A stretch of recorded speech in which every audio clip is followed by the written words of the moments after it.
want to first thank you and welcome everybody to the first ever crypto training summit. This is really exciting for me because I brought on the gentleman who's been educating everybody for the last couple of years with his advocates, and so we're doing a formal introduction to crypto, but also really to him. And I've had a lot of vendors over the years. And when I send people to a vendor, I don't do any side deals to try to make money or an override on them. I'm always just trying to give a deal to somebody that I can trust. And that's really the hardest component of finding good vendors. And so I'm really picky, and I've been able and fortunate to find this guy, Steven, who everybody, everybody, and I haven't heard one bad thing, Steven. I'm going to tell you that. Everybody says good things about this guy. And what you're going to learn about today is critical from a structural standpoint of security for yourself. Um, and Steven honors that wholly with every single HISAdvocates member, meaning he doesn't try to get your 20 words. He doesn't try to get your password. He just wants to assist you and help you get set up in your system so that you can trade, you can purchase, you can hold securely crypto. So that's what we're going to get into today. I never thought I would be doing a training on crypto. I need a guy like Steven to help me out with all the hard stuff. He's put a great presentation together, and we're going to do a Q&A. So just a few of the rules. I know I've left it all open. I can lock you out, but I chose not to lock you guys out because we are mature, responsible adults. And I'm going to ask that you hold all your questions, you hold your hand raising, you hold everything until the Q&A. So write down your question. I don't care how much antsy pants you get. I don't care how you're feeling. Please, please, please don't ask the question in the middle of the presentation because we want to get through it quickly and get to the Q&A. If we can get through this in an hour and get to the Q&A, we can all be gone on this beautiful Saturday and we can enjoy the rest of our days. We don't need to drag this out 4 to 5 hours. This will be one of those things where if you ask the second question or the same question twice, we're going to nod you and revert you back to a recording later that we will get posted. I'm about a month behind on all postings. I am going to spend tomorrow just uploading a ton of video content to get everybody caught up, both to hisadvocates.org and hisadvocates.tv. So without further ado, I'd like to bring on Steven. Steven, how you doing, my brother? I'm doing well. Thank you for that great introduction. Really appreciate it. Brother, you honestly deserve it. You've been a catalyst in helping us and helping the members, and they're always coming back to me and saying, "This guy's really neat. He's super nice. He's super friendly. He doesn't make me feel like I'm stupid." Because a lot of times people, you want to pull your hair out with them because they don't understand some of the few basic things. And so I appreciate your patience. I appreciate who you are as a one of our preferred vendors with HISadvocates. What I'm going to do is I'm going to drop out and I'll be in the background. I'm going to voice in, chime in on just important points. But I'm going to let you carry the presentation. If you need any help, you need whatever, let me know. I'm here for you 100%. But let's get this presentation started. You ready? Yeah, absolutely. All right, you ready to share your screen? I was gonna hold off on the screen sharing for just a minute and just talk a little bit. I just wanted to, introduce myself. A little bit more of an introduction. I appreciate that, Kelby. That was a great introduction. So I've been in technology in since I was probably 20. I was born in the 70s, so I didn't grow up with computers, but as soon as I moved out of my Born in house, the 70s, my butt. This guy looks like he's 22 years old. He's he is not 22 years old. He's got the babiest baby face I've ever seen. Oh my God, but go ahead. thank you. I'll take that all day long. So I didn't grow up with computers. I was in when the street lights came on, kind of thing. And then I moved out with my wife. I think I was 20, 21, somewhere around there. And we got our first computer, and then ever since then, it just snowballed. So I really attached myself to learning technology. I appreciated what it did. And from there, I started building my own computers. I worked for AT&T for almost 10 years. I was helping explain things, managing people, managing different stores, different groups of stores, things like that. I owned a business repairing cell phones, so I got into the guts of the cell phones, not just selling them, that kind of thing. And then I also worked for Samsung, and where I worked for Samsung, one of the big things that I really had to hone in on was making sure that I took complicated ideas and making it simplified in order for everybody to just understand on what they're doing. Because if anybody can be trained to hit step 1, 2, 3, and 4, but if you don't know why you're doing it, then you don't understand the pitfalls and something that you might miss. And that's the part where I come in and really help you understand some of these more complicated things, break it down into what it really is, so that you can avoid some of the scams and different ways that people get robbed. One of the big things that Kelby and I agree on is security. So I appreciate that in the introduction, because that's one of the things that I really want to make sure that what's the point of getting all this money and doing all these things if you don't secure it and it gets taken away from you, So it's a big point of knowing what the are, so that you could avoid those pitfalls. So Samsung really helped me. I really had to hone that on. I had 50 to 60 stores that I had to make sure everybody understood the new complicated thing that was going on. And then I've been in crypto. I've built my own computers. I started in 2019 with crypto. I did really well in the first bull run, started understanding what all these different complicated things mean, NFTs and different things that you're gonna what you're interacting with, that kind of thing. So that's just a little bit of my background in technology and why I do these types of things. Come from technology. It's just the nerd part in me. I love to do research. I research every day. There's not a day that goes by that my kids don't hear something about crypto going on in the background.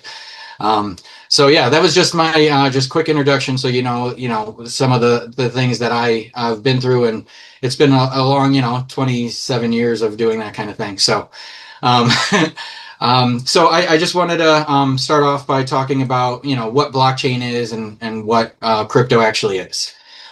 So everybody knows what a ledger is. We've been using it for the last 2,000 years. Different ways of doing it, but everybody they put their mark in. I did this. I owe this, and then you come back and you get paid.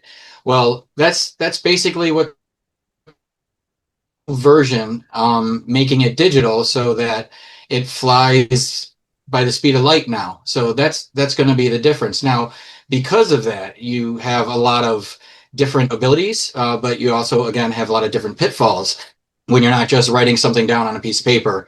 One of the biggest things that we get to do now that we're doing it this way, digitally, is you don't have to have counterparty risk. So you don't have to have a third person being the trustworthy person in the middle of any transaction to make sure that you don't get ripped off. So that's going to be probably the number one biggest revelation type of thing that crypto is going to do in the ledger space, basically.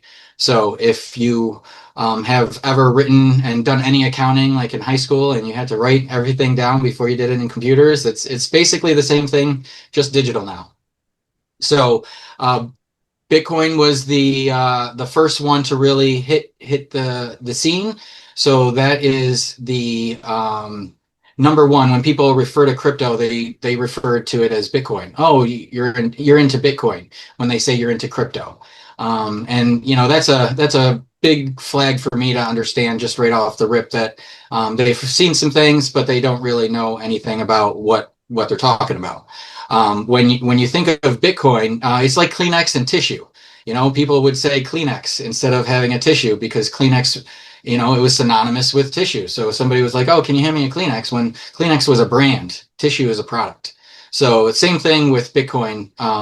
It's a product, and it's there's tissues out there. It's not just Kleenex. So Hold on. all right. Sorry. So with Bitcoin, there's different ways of securing the network. The way Bitcoin does it, it's called proof of work. So what they have to do is, everybody's heard of miners, and they think that somebody's digging for gold. But what a miner really is just mathematical equations, and they have very, very complicated mathematical equations. And the first person to solve the problem gets the block, and then they get the reward, which is the Bitcoin. So back in 2012, 2013, people could do that from their laptop. But because of scarcity and how everything moves, every 4 years, Bitcoin does what's called a halving, where half of the amount of Bitcoin that can be mined will be there. So if you were at 800 and you have your next Bitcoin halving, now you can only do 400 a month. So that's what a Bitcoin halving is. People get kind of weird on what a halving is. Bitcoin is pretty much the only one that does that. Um, but the proof of work, in order for those miners to get the block, and then they get the reward, which is the Bitcoin. So that's what they're doing. But then they have to post that information somewhere. So that's where nodes come in. So with blockchain, there's a couple steps here. The blockchain itself, you have to do the mathematical problem to solve it, but then you have to post that information somewhere. And that's where the security is, and that's where you don't have to have a third party in there, is because you have decentralized nodes, which is just, think of it as somebody's computer all over the globe. Somebody has a computer here, they can fire up some software that creates a node so that they can use that computer for a basis to send all of this information instantaneously, so that's how it secures the network. And I know that it's complicated, so I'll just take a step back and tell you exactly what I mean. So somebody mines the Bitcoin, and then they say, okay, I got the reward. It goes into this system of computers, which are nodes, different points, but it does it instantaneously. So if somebody tries to fake the system and make a Bitcoin, and they attack one of these nodes in order to do it, all of the other nodes say, no, no, that's not real. And that's where the security comes in, because nobody can break into all of those nodes simultaneously to create a fake Bitcoin. And that's the nodes part, is how they secure all of crypto, not just Bitcoin. Bitcoin specifically is proof of work, and how they mine it in order to get the Bitcoin. But the node setup is for all of crypto. That's how they secure the network decentralized. Everybody talks about decentralization. That's how they do it. So they have computers all over the planet that can use this software to make sure that the network is secure. So I always like to pause and see if you wanted to say anything on any of that. No, I'm good. Go ahead. Okay, perfect. So now that we have the ability to do that, now what we can do is we can send that Bitcoin peer to peer. So now we don't need a bank in the middle for me to send it to a bank, and then the bank sends it to you. So that's what the revolutionary part of it is, because now we don't have to pay five people with their hands out to touch my money just to get it from point A to point B. Now there will always be fees. Now the fees help secure the network in some instances. The fees also will pay different people that are securing the network. Most nodes you don't get paid for nodes. There are some cryptocurrencies where they pay for it, but if you financially incentivize the nodes, then you have the chance of somebody doing something that they shouldn't in order to gain the system and get more money. So the best way to do that is just to have people that support the network fire up the nodes. So for example, with XRP, they don't pay anybody for their nodes. Bitcoin doesn't pay anybody for their nodes. But some people on Ethereum, they get paid for their nodes. So in order for them to update the software and go through it and use their energy and stuff, they get paid part of fees. So fees are going to be a part of every network you do in cryptocurrency. It's not just Bitcoin or XRP.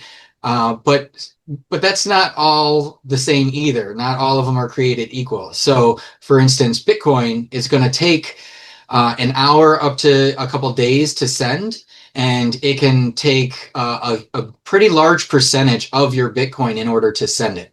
Now, with Ethereum, Ethereum is like a highway. So the busier it is, the more expensive it is to be on there. So if you have, rush hour and everybody's on the highway at once, then the fees go through the roof.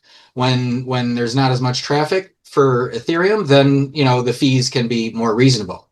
And that's when we come into some, much better created cryptocurrencies like XRP or XLM, where the fees are 0.00001 to set, excuse me, to send $100. So it's pennies on the dollar in order to send millions of dollars, and that's a big change in what's coming with the new financial system. So all of these things are going to be changing in 2026. So some of the things I tell you today in 3 months is going to change a little bit, not drastically, but some of the things will have to be tweaked with what I'm saying here today. Um, so there's with that now you want to talk about how you actually send the cryptocurrency. So there's addresses. So there's public keys and then there's private keys. And this is where something that I help HISAdvocates and a lot of other people with is the private keys section. So we're going to talk about the public keys right now. We're going to save the private keys to a little bit later. So what the public key is basically your address to send whichever cryptocurrency that you chose. So we're gonna use a couple examples here. So if I send XRP to Kelby, he needs to have an XRP wallet address for me to send it to, just like email addresses. We all have our own email address, but with cryptocurrency, you got to be a little bit more careful because you can't send Bitcoin to an XRP address. If you do that, you lose. There's no pulling it back. There's no hey, can I get a refund? There's nothing like that happens when we're in cryptocurrency right now. We have to understand that they make entry difficult right now on purpose. You don't. If it was easy, everybody would do it, and then there would be no value in getting in early. So when we're sending cryptocurrency back and forth, we want to be careful about these public keys. So, for example, I have an XRP address, and I want to send it from my wallet, and then I want to send it over to an exchange. If I want to do that, I can't just send it to the address. I have to have what's called a memo or a note tag on it because the exchanges hold all of our cryptocurrency in one big bucket.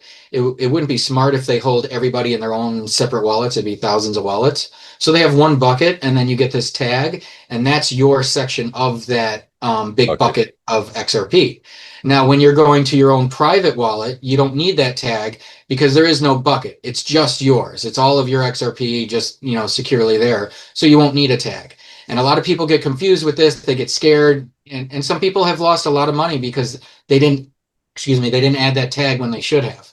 So for public keys, you have, this address that's like an email address. Anybody can have it. That's one of the big differentiators between a public key and a private key is the public key. You want everybody to have it. You want this public address to go downtown in New York City on all of those big screens and saying, send me XRP to this address.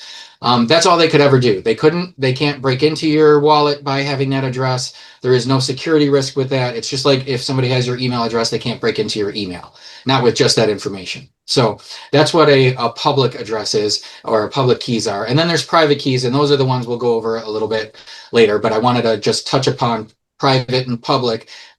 Public, it doesn't matter who has it, but that private, if anybody gets it, it's over. So Quickly, just if I might interject on yeah. this is one of those nuggets that you need to just put down on a piece of paper over on the right-hand side and just write on the top of it, gold nugget, something you want to create as a protocol for yourself in every transaction that you do.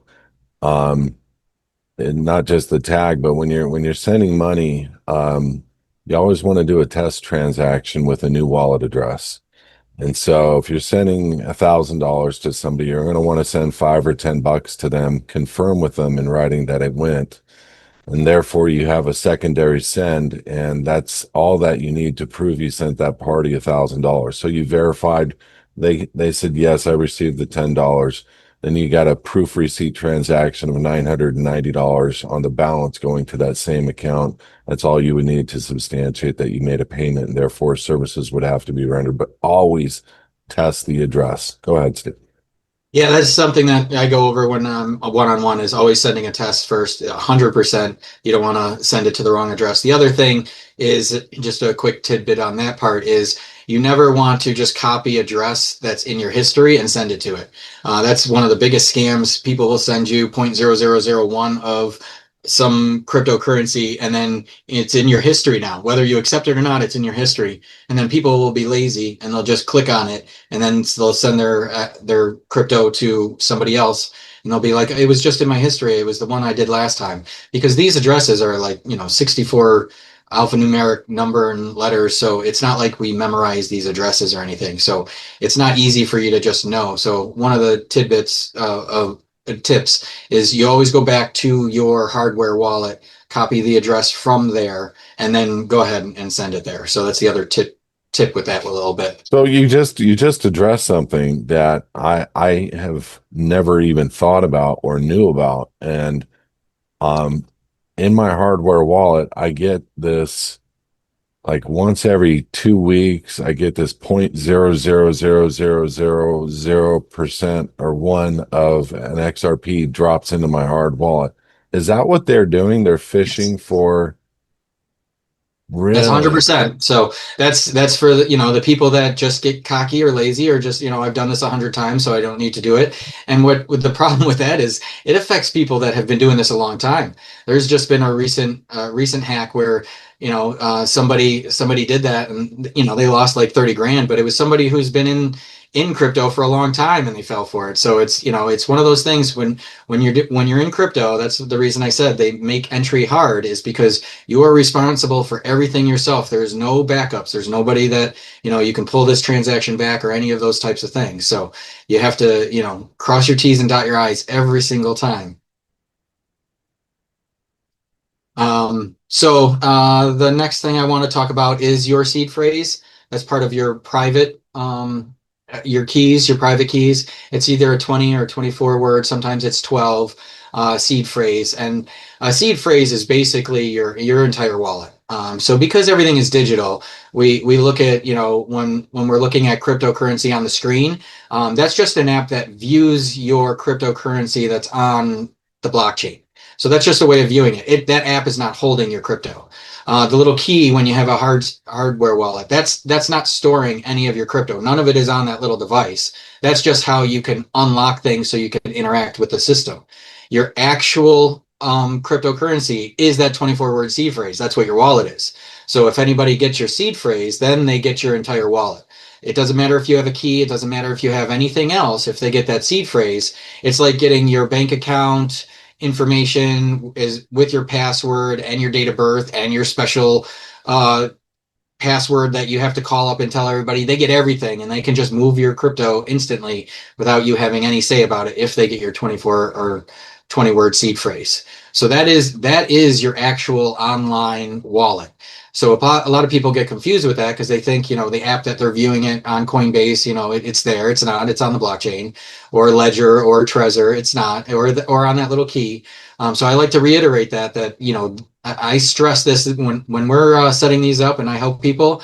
I spend probably a good 5 minutes just stressing this to make sure people understand. Take 3 times, spell it right, make sure it's in the right order, all these types of things, because if you get that wrong, then you can lose everything, or if anybody else gets it, you can lose everything. So that's your seed phrase. I'll go over that a little bit more, but I stress that. That's probably my number one stressor right there, is when I'm setting people up and explaining that part of it.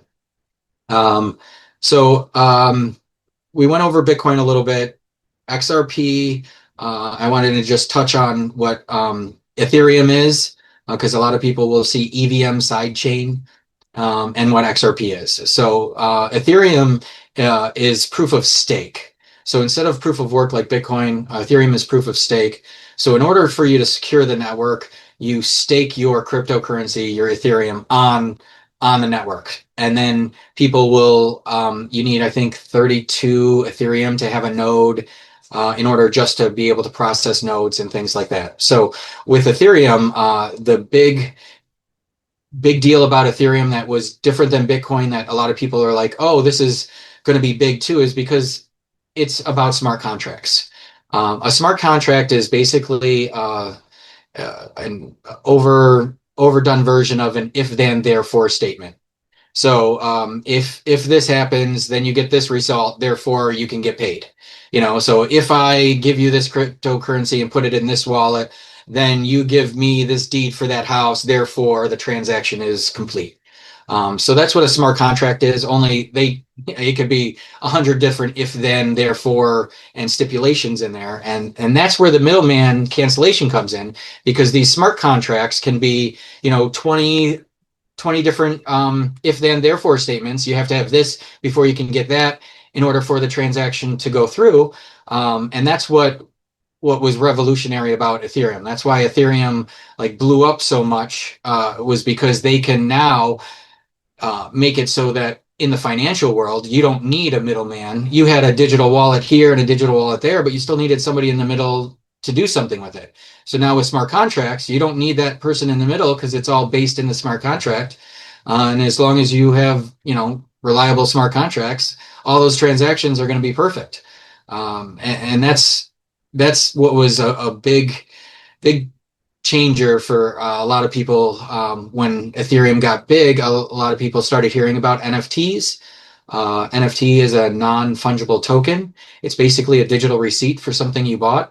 And a lot of people were doing that just like a Pokemon card or something, or some sort of collectible that you had, a Transformer when you were young or something like that. And people wanted to have the same type of thing, only digitally.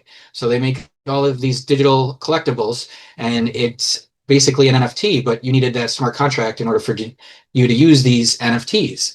So now you have a digital representation of a physical product.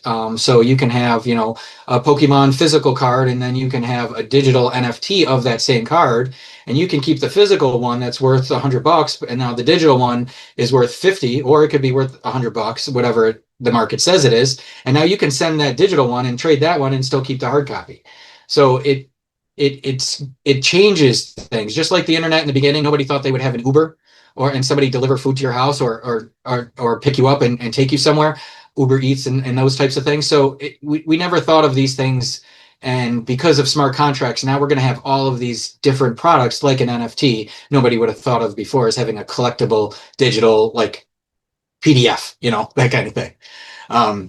So that was a big revolution. And then you get into something like XRP, where XRP has a different use case. What XRP wanted to do was they wanted to be able to move value over a network instantly. So right now it takes longer for you to send money overseas. It takes 5 days to send money overseas. You'd be faster taking cash and flying it over there yourself. With how slow everything is. So the use case for something like XRP is going to be able to move value instantly. And when I say value, I don't just mean dollars. I don't just mean yen. I mean value. So that Pokemon card has a value of $100. You can have XRP in the middle as the bridge for the yuan, for somebody to buy it in the yuan or the dollar or whatever Australia's is. I forgot what Australia's was. So XRP has a different use case. So that's why transacting in XRP is so cheap, because that was the use case. But it doesn't have smart contract capabilities built into it. Minor ones, nothing that you can, basically it doesn't. So you need Ethereum, something like an EVM sidechain. EVM is just the programming language that they use the smart contracts with. So you get into something like Avalanche, which is also EVM compatible, but it's like having a different company now using smart contracts. And they learn from Ethereum so they don't make the same mistakes. So now when you do it on AVAX or Solana, a lot of people have heard of Solana, they have smart contracts on there, but it's much cheaper to do it on Solana because they found out the programming from Ethereum said, we're not going to do it quite that way. We're going to tweak it. We're going to still have smart contracts, but now they're going to be cheaper. So that's why Solana has blown up, because you can have cheaper smart contracts on Solana than you can on Ethereum. So are there any questions? Anything, Okay. I just wanted to make sure. And so a lot of cryptocurrencies, there's, I think, over 100,000 of them now. A lot of them are just going to fall to the wayside. It's all nonsense, because they're not solving anything. The whole reason for cryptocurrency is for a digital ledger. They needed to solve something. So that's On why. that note, you think Bitcoin's going to crash? So it's a first mover. So I don't always know when you have first mover. Some people are sentimental with the amount of central banks and really big companies buying Bitcoin just as a like a strategic reserve type of thing. I don't think it's going to go anywhere unless there's a black swan that we find out that, somebody made it and it's, it can be compromised or something like that. Unless something drastic like that happens, it's going to survive. I don't know if it'll stay the price it does, if it'll increase. I don't know that type of, but I don't, because it has that first mover advantage. I think it's going to be here for a while. I think it'll be here for a while, but I think it's ultimately going to be that kind of an event where the banks get the no and the people are sucked in, and that's how they get it out of the Exit people's liquidity. hands. And Yeah. just like they did a month and a half ago, they sold 19.3 billion shorting everybody out, not giving them access to their accounts, only giving big banks access to the accounts, and then, oh, I'm sorry, we had a glitch. I mean, it's a sad thing, but anyway, go ahead. Yeah, well, and that's actually something that we can touch upon now is the difference between a DEX and a Do SEX. it. Do So it. centralized exchange between or a decentralized exchange. They both have risks. Um, and then I have to touch upon KYC, know your customer, a little bit here too. So with a KYC is know your customer. In order for any bank to interact with another company, they have to do KYC, which is know your customer. So they have to get, your social security, your driver's license number, all the things that we do when we set up a bank account. They need to have that information in order for your bank account to interact with in exchange, for example, like a Robinhood or a Coinbase or anything, whether it has to do with crypto or not, they have to KYC. That's federal law. So that keep that in the back of your head, because in order for you to do that, you have to give up a lot of your personal information, right? So you don't want to do that with just anybody. So you want to make sure that you're picking the centralized exchange that lines up with what you want to do. Most people will use Coinbase or Uphold. Those are probably two of the most popular ones because of who's backing them. They're not going to go out of business or anything like that. They do all have their problems. Sometimes they go down because of network congestion, they'll call it, when everything's going busy, but it's basically turning off the buy and sell button so, they can manipulate things. So those types of things will still happen. But as far as safety is concerned with your information and with your money, those are going to be the safer options. So you typically have to KYC with some sort of exchange right now. Next year, like I said, this is one of the things that'll tweak. Your banks will be able to transact in cryptocurrency, so you won't necessarily have to have an exchange. You'll just do it from your bank and then send it to your crypto wallet if that's what you choose. So then there's a decentralized exchanges. So a decentralized exchange is an exchange that's basically built on smart contracts.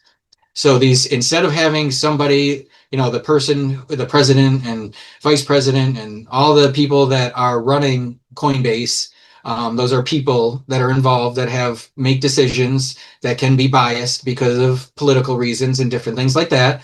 When you set up decentralized exchanges, you don't have those issues, but you have to check the background of who's creating that decentralized exchange, because they could have biases and then that could be just woven into the smart contracts. So again, we're playing in big boy territory. We all have to do some research before we make these decisions. So don't take anything lightly. You think a little decision is just a little decision, but it's not. Oh, it doesn't matter which DEX, they're all decentralized. It's okay. No, they're not all created the same. So you got to do a little bit of due diligence before you put any of your money into these types of things. The other big part of centralized between and decentralized is with centralized exchanges, you're not going to have as much slippage. So what slippage is uh, centralized exchanges are picky about which coins they have on their exchange for a reason. They do that based on liquidity. You could have a coin that says it's worth $1,000, but if there's no liquidity in the system, you could try to cash out your 10,000 of those $1,000 coins and you won't get that money. You'll get $1 because there was no liquidity in the system for you to pull all that out, regardless of what the screen says the value is. So that's another thing when you're dealing with, decentralized exchanges, you have to deal with slippage. A lot of people will use the decentralized exchanges because it's going to have cryptocurrencies that haven't been, they haven't been looked into. They, like the centralized exchanges do. So you're going to have more options. But with more options, you need to, have more due diligence because you could put your money into one of these meme coins and then think that you just made $100,000 and try to take it out, and the slippage is so bad you get 40 grand instead of your 100 grand. And that I've seen that happen. I personally have seen that happen.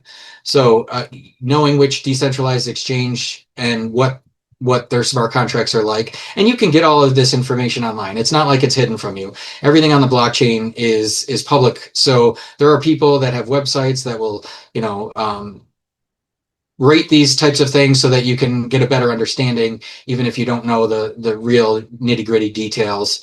And I've used some of these, and sometimes you have to have a hot wallet in order to interact with it, like a MetaMask.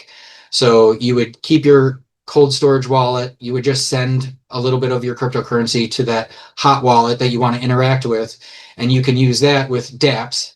A dApp is just a decentralized app. It's just a new word for app. So these dApps that you're on the blockchain with that you can use, and you can invest in a node so that you can get paid out, or you want to do an NFT, or any other, you can lend and borrow. That's a big thing that smart contracts with XRP is going to do. Is that there's things called Flare where you can put your XRP into this other system and you can get staking rewards staking your XRP, but you're using a third party in order for that to be facilitated. So I don't do that until regulation comes in. But that's the advantage of having a DEX, because you can do these things before mainstream gets to do them. So the people that are really technically savvy will use decentralized exchanges, whereas most people that are just they're new to it, they want to interact with it, but they just want to buy and hold for now until everything pans out and they can start using it. For those people, you just want to stay with centralized exchanges. Don't even worry about the decentralized exchanges. But I would be remiss if I didn't mention it, because there are advantages to using a decentralized exchange, being able to interact with some of these protocols before mainstream.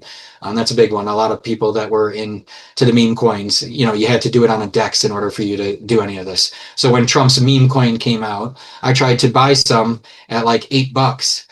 And when I tried to go on and interact with it, the Solana was so congested because everybody was trying to do it at the same time. My transaction, in order to get it done, took 3 days when it's normally, a couple seconds, a couple minutes, something like that. But because it was so congested, by the time I bought the Solana and wanted to interact, it had already gone up to $75 and back down to 30. So I wasn't going to buy it at that point. But, these are some of the different things when you're dealing with a DEX. It got overrun. There was nothing you could do. You just had to wait out the smart contract until until the drain, went down basically, and it wasn't so congested anymore. So there's a lot of things that you have to know. I'm just touching upon some of these to give you a little bit of better understanding, but none of this is like 100%. This is all, I can go into a little bit of detail, but this is still all very high overview kind of information just to give Yeah, you a and a lot of top. people may feel like they're getting lost a little bit. We're going to be simplifying a lot of this stuff. We do want to deal with people that are intelligent. We don't want to insult them with giving them something that they don't under is beneath them or they figured out a long time ago. So just understand we're trying to give you a good training here, and a lot of what's important um, to me, and I'm coming from the low level overview, is security. And so just hang tight. If you have any questions, again, write them down, post them under the Q&A section of this, and we'll get to them at the time we do the Q&A. Go ahead, Stephen.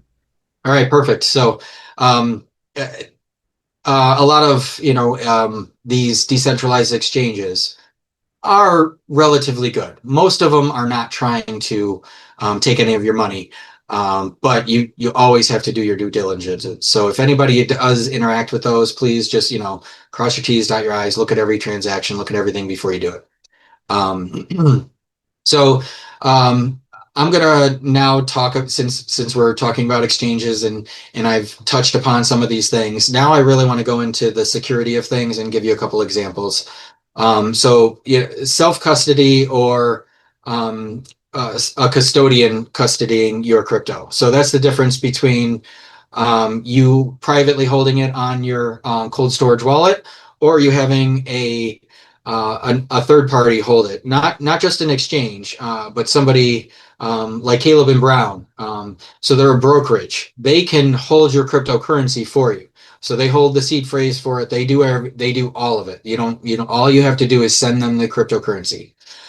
So what they do is they're the middleman. They're the brokerage in between. So now you don't have to know all of the things, your passphrase, your seed phrase, any of these security things. You can just say, okay, I want you to do this. But again, you're going to have a fee for that.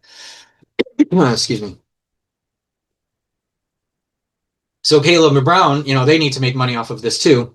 So they're gonna charge you a percentage of whatever you're doing in order for you to do that. So there's a big difference between self custody and a brokerage custody. A brokerage custody, you have to worry about when they're open, what their holidays are, different, their programs and their software, how they do it. Caleb and Brown is very respectable. I'm not saying anything about them. I'm just giving an example. Um, so if you wanted to have them do it all and you didn't want to go in the weeds and get super complicated, you could, buy things on a crypto exchange and then have a relationship with them and just send it to them and they do everything. But then it's, Monday through Friday, 9 to 5, that type of thing. And if something happens and you want to do something, you also have to wait for somebody to get on with you, the person that you deal with, just anything else. It just slows everything down. And that's not really what cryptocurrency is about. But if you're not in any rush and you just want to just leave it and forget it, that's an option. For most people that I talk to, they get into cryptocurrency because they want to self-custody. They want to do this. They want to have the keys to themselves. They don't want to deal with a bank or somebody else that has the keys to your cryptocurrency. So if something happens, you can't just get up and go. You have to deal with them and their software and their platform before you can do anything. So that's the huge advantage of this is now you really do get to be your own bank. So now with being your own bank, banks have responsibilities. They have things that they have to look out for so they don't get scammed. So do you. So in order for you to be your own bank, you want to make sure that you're looking at the security side of things almost more than anything.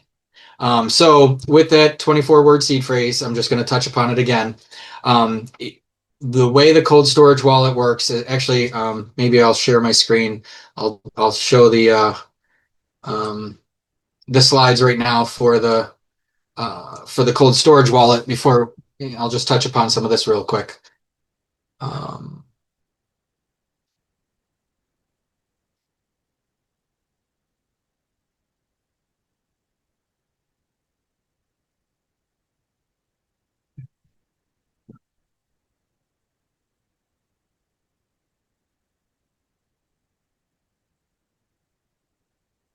should come up here in a second. Everybody see my screen? Yeah, you're good. Okay, perfect. So this is just a real quick visual that I try to put up so that you can follow along as I talk about some of these things. But this is a quick, overview of what you do when you're setting it up. So you're opening up the package. You think that's simple. It's not. Turning on the device. You think that's simple. It's not. Connecting and starting up the apps. None of these things are just simple and like, a plug. None of it works like that. So, in these slides, I go through a tutorial of creating it, backing up your PIN, all that kind of stuff. So that's what we're going to go into right now.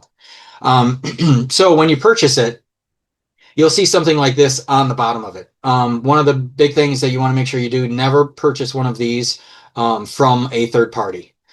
You don't want to buy it from an Amazon. You don't want to buy any of these from a place that somebody could have had a hold of it before you, gone into it, opened it up, gotten the seed phrase, closed it all up, saran wrapped it again, made it all look perfect, and then sold it to you. Dipped So it back. always, Yeah.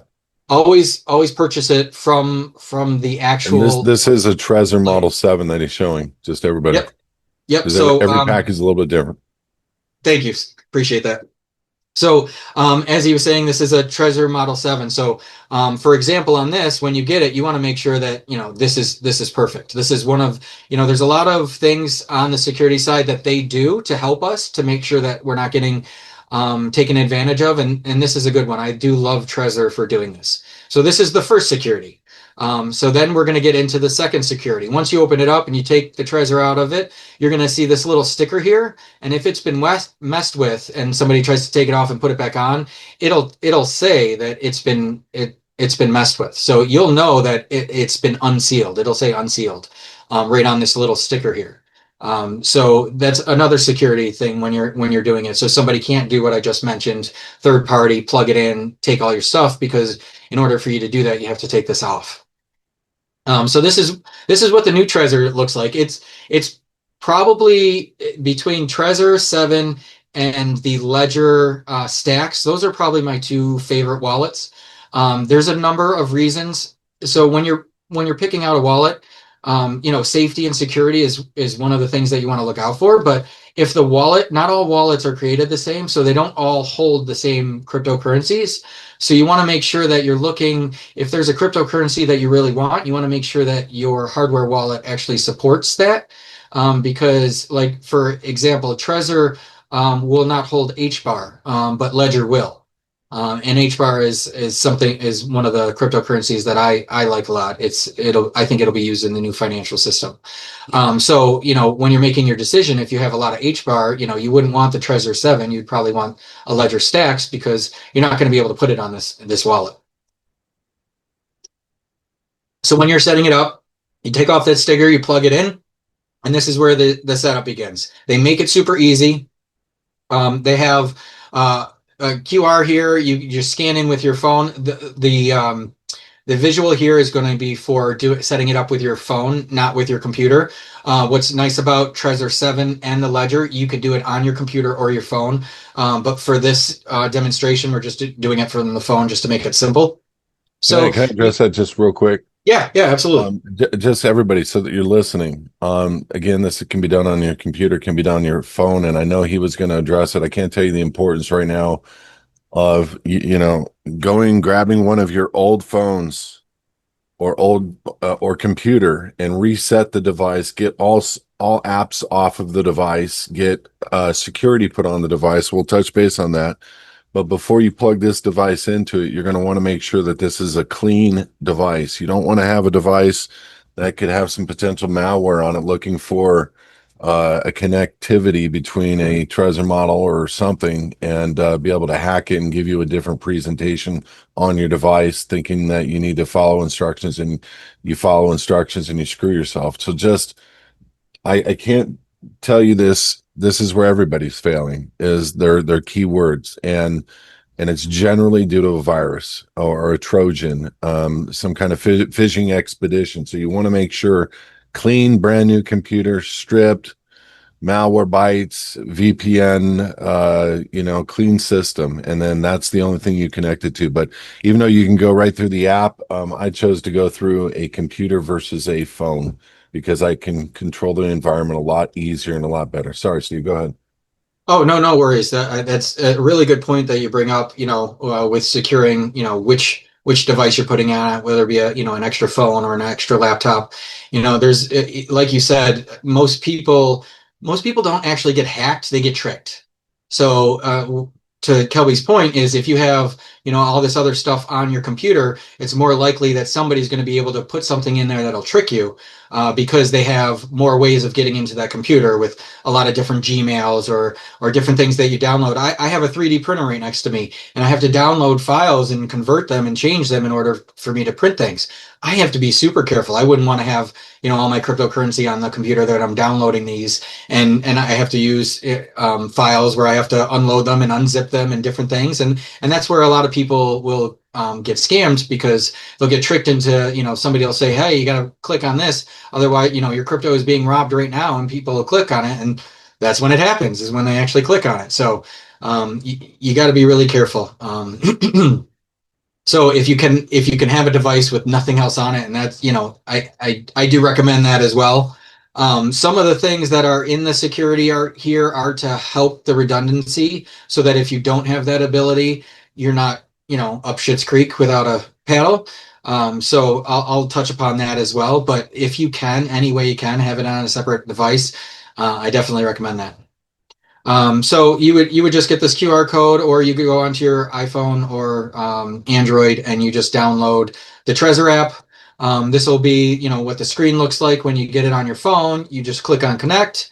And this is kind of the simple part. There's a lot of, button clicking that makes it seem like it's simple. But each one of these pages, I implore you, when you're doing this, if I'm not setting it up with you, you don't just click through things, you read each page. Each time it says connect, or on this page where it said connect here, and, read, track your coins, read everything that's on here. Don't just assume and click, click, click, because that's, again, how people get in trouble. So And when you by the are way, setting, just go ahead. not to, sorry about interrupting. I just No. know this is so important. Listen, Trezor or any other company for the most part is not going to ever ask you for your words. So if you're in the middle of a setup and it says, please, we're trying to verify your setup, and it asks for your words, sometimes, like Trezor Model 7, it will verify that you wrote down the words. It's going to say which word is word number 3, which word is word number 6, which word is word number 20, so that they can verify you wrote them down, and you're going to pick from a few different words, but it's never, ever, ever going to ask you for your 20 words. Like he said, beautifully said, most people don't get hacked, they get tricked. Go ahead, Steve. Yes, and to that point, um, when with the seed phrase, you will only need to do it on the key itself. So you won't ever put that seed phrase is when you do everything, you're doing it from that little key. That's why I like the Trezor. It's got a bigger screen. I like the Flex. It's got a bigger screen. So when you're doing this, you can read these words. The words will only ever come up on the key itself. They'll never be on the program that's on your computer. They'll never be on the program that's on your app. It'll never say ask you for your 24-word seed phrase or anything on any of those. The only time you ever put it in, what Kelby was saying, is to verify. It'll ask you for certain ones, and I'll go over that in some of these slides. But the only place you'll ever need to put in any of your seed phrase anything is always just in the key. The key has a separate um, uh, chip in it that is not connected to the internet in any way, that has your keys in it. So even though you have this little device and it's connected to like Bluetooth and stuff, the part that holds your seed phrase is separate from the rest of the board. So it can't be connected to the Bluetooth. You can't connect it. The only thing that you can do is see it on that screen. That's the only connection, is to see your words on that screen. That's the only place. So if you see an app that says, Coinbase comes up and says, I need your seed phrase, or you get an email from Ledger saying, put it in here in this app, don't ever do it. It only comes from the key. So, um, back to Trezor, when you're setting it up with your phone, you're going to be using Bluetooth, and they use an encrypted Bluetooth. So there's an extra step. It's not just like, you hook up your Bluetooth to a speaker and you play music. It's not that. This is an extra step. So you want to make sure that, this number is paired up, and it matches on everything that you're doing here. The next couple slides are all on the security of it. So, you set it up, it says, okay, now it's going to ask you for this pin to make sure, so that you can set up the secure Bluetooth. When it does that, now it's connected to the internet. So now it can download the firmware. The Trezors don't come with the firmware downloaded as soon as you get it. It uploads it for the first time, whereas Ledger doesn't. It has it from the factory, but typically when you plug it in, because it was made a few months ago and they've done an update, instead of firmware installation, it'll just say updates. So no matter what, you're going to have to download something. There's either a firmware or an update, because the security moves so fast. There's one of the other things that I'll mention is, if you have a Ledger or a Trezor, the security they update it all the time. So there's times where you'll go into it and you won't be able to interact until you update the app on this computer, and the key itself will get software updates. So that happens often. So if you only go in there once a month or longer, you're always going to have updates. So just know that that's a normal thing. Do the updates. You're supposed to. So it does a security check, an internal security check after the firmware has been downloaded to make sure everything is good on it. It just tells you, yes, it's safe. You created your secure connection. Here's another one-time code for you to get into it. Again, I can't tell you, the security on these things are really, really good. It feels a little redundant, but you're dealing with your finances, so you want to make sure you're doing all of this securely. And then it'll just say it's authentic and continue to your Trezor. And once you get in there, then normally the things that I go over, talking about the seed phrase and security, writing it down, where to keep it, all those types of things, it'll come up in this short little tutorial here. It'll ask you it'll have a couple statements telling you what to look out for. So this is the part where it says, okay, get started. Let's create a wallet. And then you have two choices. You can either create a new wallet or use an existing wallet. So an existing wallet was, say you already had a ledger and the key broke or died, the battery, whatever happened, it got crushed under your wheel on your chair, and you need a new one. Well, when you get a new one, you want to have that seed phrase, that 24-word seed phrase that you already have written down, and then you can just click on here, you write in those words, and then you have access to that wallet again. But for the most part, when you're setting this up, you would just click on the first one, set up new. And then again, it'll give you a couple tips on what to do, on what to look out for. And then this is the part that I go over and stress 3 times, 4 times. I probably get a little bit annoying with this part because I can't tell you how important it is. This is when you're writing your seed phrase down. You want to have it. I have like a leather backed ledger, like, that I write down all of my passwords on, things like that, seed phrases. And then I wrote down on these cards too. I have another safe, one of the smaller ones that I have at somebody's house, tucked away so that I have it in 2 places so that if, God forbid there's a fire or anything happened and I didn't have it, I didn't lose out on all of my crypto. And this is the part where we have to be super careful, because it's not like a bank where you can just go, hey, I forgot my password, go into them, show them your ID, and you get in. It's funny how crypto is, because as clear as it is in your transaction history, like, it's public knowledge. Anybody can go to any wallet address and look at it. So it's all public knowledge, but who owns that wallet is the privacy part. Because wallets, you don't have to sign in and say this is, so-and-so's wallet in order to interact. The privacy comes with that wallet. So everybody can see every transaction. You can see everything. But the security comes in is when you set up your ledger, if anybody's done it, you don't put in any of your personal information. So that's where the anonymity comes in, because then, even though all of your transactions can be public, they don't know who they're tied to. So just a couple little things about that. And again, I'm going to stress this again. I'll be annoying. This is the most important part. Look at it 3 times. Go for each letter like you are, in 3rd grade again, and making sure you spell things correctly.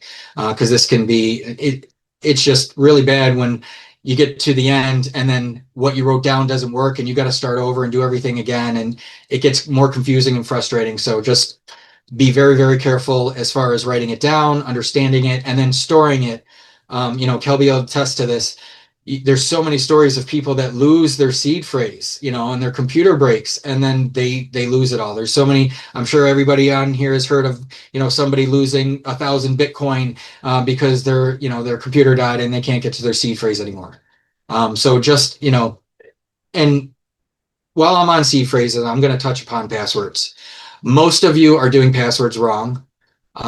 Please just understand that the people that are creating these wallets are the same people that are trying to hack you. They're very, very smart. So when you're doing your passwords, they should not have anything to do with yourself. So if you have a password where you have, it's your dog's name and the year it was born or died or something like that, but it was, 5 years ago, and nobody knows that dog. I have a new dog now, so it's a different name. What people don't understand is there's AI. They will comb your social media networks and find these information, and they have AI that looks for key heartfelt information that people will use their passwords from. Most people don't get hacked, they get tricked because they use these very vulnerable passwords. I did it back in the day too. I didn't realize that, even though my dog had died, using that name, I could get hacked because you have people that are smart enough to figure out, okay, I'll put these together. And now with AI, it speeds it up 100-fold. So people can just scour it, and then they'll go through, your Gmail until they get a hit. And then once they get into your Gmail, then they can change other passwords. And a lot of what people do is they'll have the same password for 3 different devices. You have your Gmail and your bank account, and something else is all the same passwords, or maybe changing a year or something. You cannot do that. Not in this environment. Not with this type of product. You have to You have to do your diligence. You want to have alphanumeric. You can do a pattern, like an N with a slash, and then you just start at A for this password, and you start at Q for this password, but you're keeping the same type of pattern. AI can't understand that because it's all alphanumeric. You could do something like that to help you understand and remember it more, but really write it down, have it on a paper ledger. There's password keepers. I want to touch on password keepers. If you have your password keeper and the password to your password keeper is personal, then somebody breaks in and they get all of your passwords. So you want to really, if you have a password keeper, you want to make sure that you want to use one of the hardest passwords that you could ever think of in order to get in there, so that other people don't get all of your passwords by breaking into that one. So that's just something I like to touch upon. Let me jump into if you got a sec. Yeah, Um, yeah. one of the things, and I've explained it in previous VIP calls. One of the things, and because I watch as many of the hacking people, we're gonna watch a guy who lost all of his crypto at the very end of this, just so that you know how important it is. It's a 45-second video. The idiot wrote his seed phrase on his computer and then showed it on a live stream. So listen, there's a couple of really key things that are happening during a hack. A lot of times, people think they're getting a support, or people think they're in a meaning they'll be live on a support with somebody and they've allowed for their computer to be taken over. They don't realize it. Their computer goes black. I'm going to tell you right now, if you are ever, and I've said this to you guys 20 times, I'm saying this on this because it's important to remember. If you ever see a black computer, you ever see your mouse move and you didn't move it, or you ever see anything that doesn't feel right, or your keywords are, exposed or something, the best thing that you can do is, well, if your keywords are exposed on a live stream, you're pretty much screwed unless you're quicker at restoring than they are. But you can save yourself from somebody accessing your system, utilizing your logins, and sending money off of your devices by shutting the computer, putting it into a Faraday sleeve, and running to your internet router and unplugging it as fast as you can. Remember this: if your computer goes dark, that black screen, a lot of times people think their computer just quit and they get up and walk away, and then the guys are working in the background on your screen because they did an executable that makes your screen go black, and you don't know your computer's being utilized in the back by them, and they're in the middle of what they do. So get that computer into a Faraday case, get that phone put into a Faraday case, unplug your internet as fast as you can, and stop the activity from happening. Yeah, I couldn't agree with you more on that. Sever the connection. They can't be on your computer if it's not connected or if it's not powered on. If you have a desktop, unplug it immediately. Don't worry about the boot up, and unplug your router. If you have a laptop, it's a little bit harder. But yeah, unplug your router. I couldn't agree with Kelby more. If you ever see your mouse move or a black screen, those are two red flags immediately. So yes, back to passwords. So make sure going forward, all of your passwords and your pins too. A lot of people will use a pin with, or they have a pin on their phone where it's something that's personal to them, a year, some sort of number thing that they like that people know about.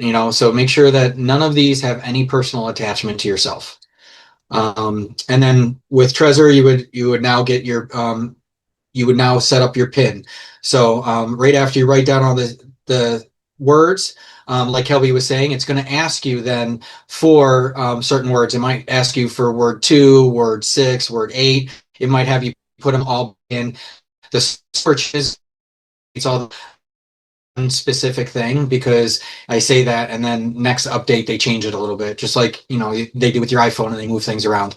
Um, so you'll have to put it back in, whether it's all of them or some of them in a specific order. They're going to make sure that you verify. Once you're done, then that's it. Then that means that you created your wallet.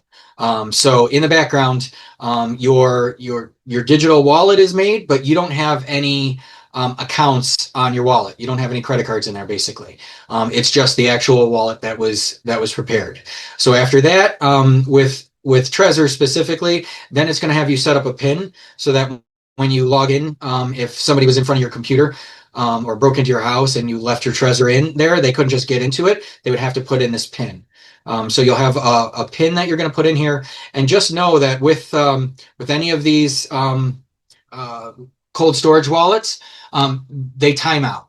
So if you're in the middle of something and you're trying to transact and it took 5 minutes, you looked at something else, you came back to it, and nothing's working, all you have to do is go back to your PIN or back to your key, put in your PIN again, and it'll unlock, and then it'll let you go forward. I see people get frustrated with that a lot, so I just wanted to mention it. So after you set up your PIN, it's all set up. Now the next thing to do is set up each account. So if you want a Bitcoin wallet or an XRP wallet, XLM wallet, this is the page that you would come on for that. And it's as easy as flicking these on. And then when you do that and you hit confirm, then it's going to create that wallet for you. So it's going to create a wallet address. And this is what I was talking to you, what was a public address. Once you click on this screen, it'll create those, and this is your public address you can share with anybody. So it'll be it's 64 letter number combination, alphanumeric, super long.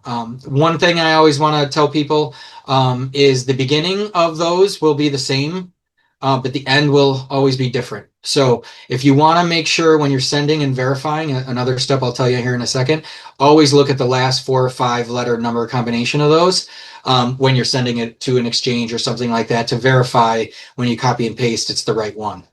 I'll go into that in a second. But so here's where you would put in your Bitcoin wallet, XRP, whichever one you want. And then with Trezor specifically, once it's set up, that's when you go back and you want to verify your PIN and everything.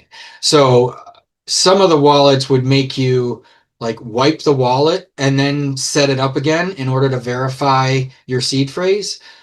What's nice about this new Trezor, it doesn't. So all you have to do is go to your settings here and then click on security and then click on check backup. And once you click on that, it'll go to, random seed phrase words and you have to verify that it's there. So that's something new that Trezor just put in that I really appreciated because some people would, get nervous and be like, oh, I don't know if I did everything right. And they'd want to verify. And now you can do that again. So that's another good thing that the Trezor 7, if I were to recommend any Trezor, it would only be the 7. But that's those are my slides for that. I'm going to stop sharing here. All right, is it back?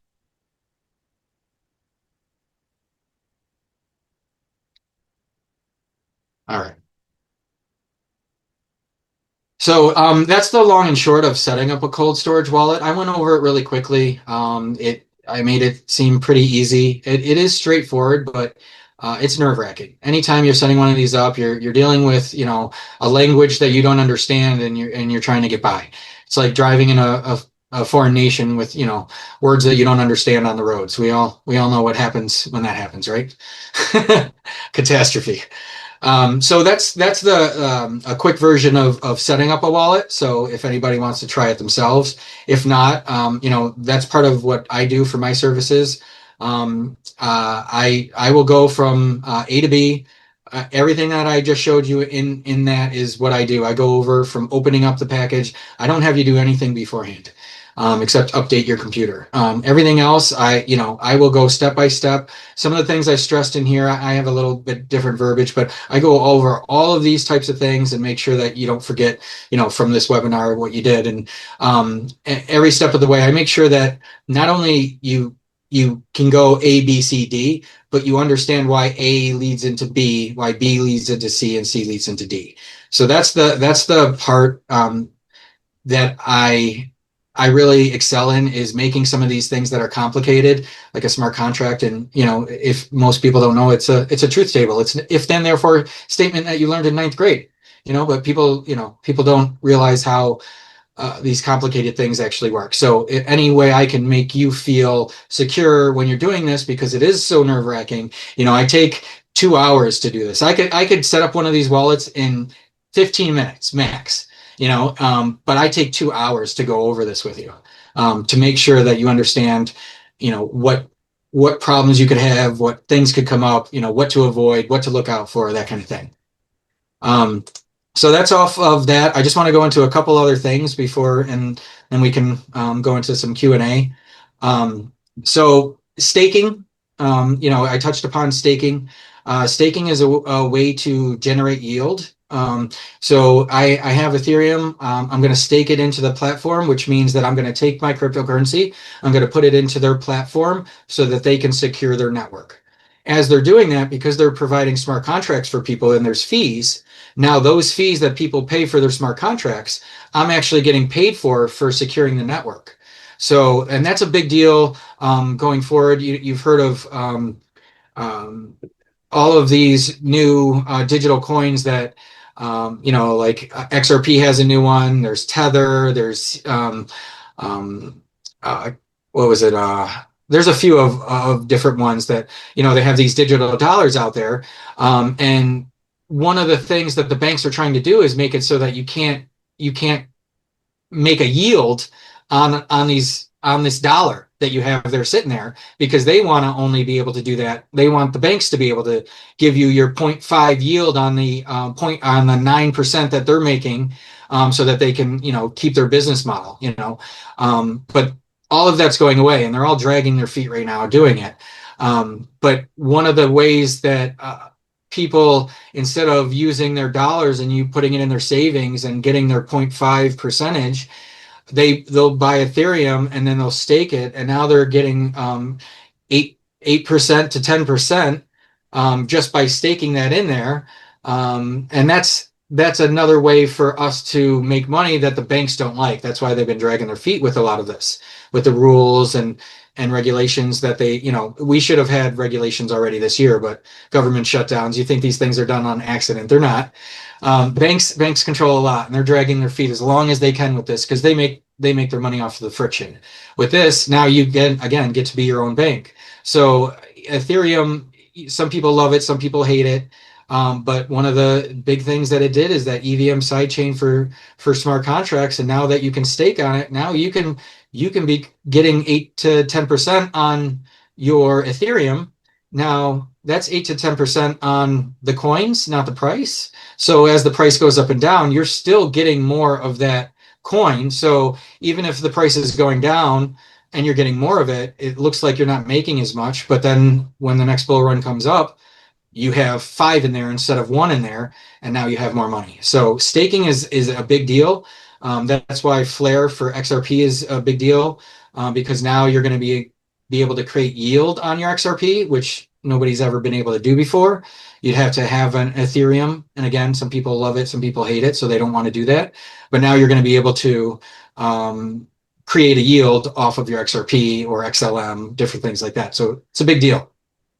But I wanted to touch on staking, because when you're staking, you get fees off the smart contracts, which is different than the fees that you have to pay when you're sending and receiving from an exchange.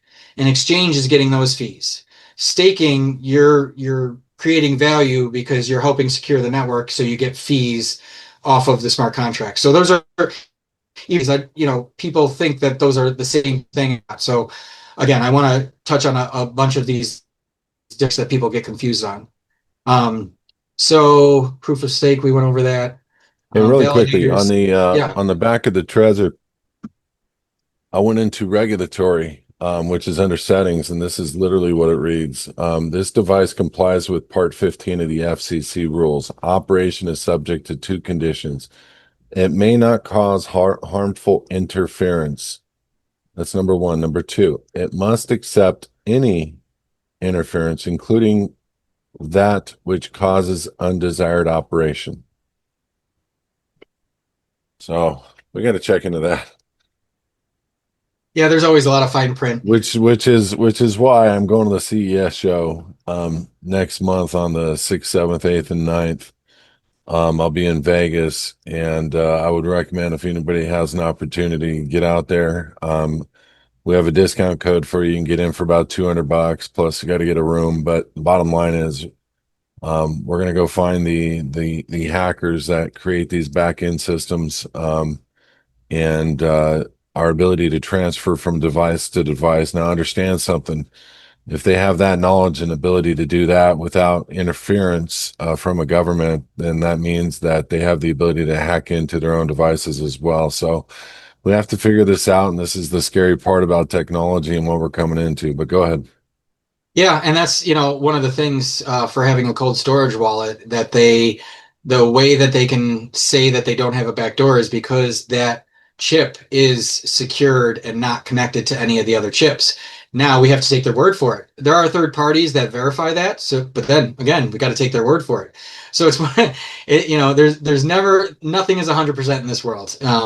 So you just got to do your due diligence, as much as you can, but for the most part, as far as I know, that chip being separate is why they can't hack into it or have any backdoors. So hopefully that's the truth. 100%. So this is one of the things I want to talk about real quick is tax implications. So I know this is something that you know a lot about. So I wanted to just give you a few minutes to talk about, Yeah. taxes. The only thing that I want to talk about for as far as taxes is if you do have a centralized exchange, a Coinbase, in there, you just go into your account settings. At the bottom, it'll say taxes, and it'll give all of your transactions so that you can give that to your CPA. So they do have that in there. So it's not like, oh, I got to look at all these transactions and do everything. But as far as knowing tax implications and all that kind of stuff, Kelby's your expert. So I'm gonna give you the floor. Well, what I want to do with everybody is instead of discussing the real world element of taxes and how it applies in jurisdiction, I want to stay focused on the fact that what we do is the exemption is by law. So in the book that we had created, or what does it mean to be an American? We show in this book where the Supreme Court has determined that a state citizen is not a taxpayer. And basically, what that means is a creditor, not a debtor, for the nation. Number two, I just posted a link in the comments area. Tax exemption is the law and not IRS code. And I wanted to share with you guys the Church Audit Procedures Act that was done in the 80s, 1984 to be specifically. Congress voted for and got rid of the fishing expeditions against foundations, churches, people that declare themselves to be a church. Number one. Number two, Congress doesn't have jurisdiction over unrecorded, unregistered entities. And so this is really where that's coming from. But yes, godly, unrecorded, unregistered entities is just like a flak jacket level 5 Kevlar out of 5 being possibly the best. So not only do we privately have exemption from taxation, but we publicly have exemption from taxation with the foundation. So when you're going through the living in the private program and you structurally set up your own tax exemption where you become a state citizen, that's not all that really needs to be done in law. That's all that needs to be done. But what happens is, and it's unfortunate, but because the FBI and the NSA and the IRS and these agencies who want to negate the law and want to propagandize America into believing that there is no workaround, there is no way out. You're sucked in, you're forever held hostage, and pay, pay, pay. I want to assure you that the law says something very different. Now, people will always bring up the Wesley Snipes, they'll bring up this church pastor, they'll bring up, and I can always go to each one of those cases because I've read them and I can show you where they got jurisdiction. And Wesley Snipes did some really stupid things. He filed a return. He paid 16 million in taxes in 1 year, and he tried to get 8 or 9 million back several years later. And then he was using bonds from other people, and he was just doing a lot of sovereign citizen stuff. I'm not saying the bonds were not righteous, not good, not real, not legal. I'm just saying um, if anybody is going to get a target put on their back, it's going to be Wesley Snipes. And there are people out there that they have to make an example out of, and Wesley Snipes was prime.